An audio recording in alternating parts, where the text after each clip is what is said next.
এই যে শুনছেন, সাদা কাফন ছাড়া আপনার আপন বলতে কিছুই নাই। হকগুলো এই স্বার্থের কাঙ্গাল, বুঝলেন? এই স্বার্থ ফুরাই গেলে গা হকগুলি আপনার সাইডে চলে যাবো গা।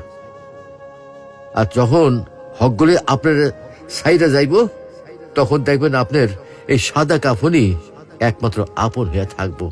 তা বা কয়দিন কন? আহারে জীবন, কিসের লাইগা এত কিছু করতেছি? এরই নাম কি জীবন? এই আছি, এইটাই ফুটুস ফুটুস। কিছুই তো আমার লোকে কবরে যাইব না। না যাইব আমার শখের মোবাইল ফোনটা, না যাইব আমার শখের গাড়িটা, আর না যাইব আমার শখের বাড়িটা। কিছুই সাথে যাইব না। এগুলা ভাববার মধ্যে কি আর সময় হয় আমাগর? আমরা কত ব্যস্ত, তাই না? আহারে জীবন,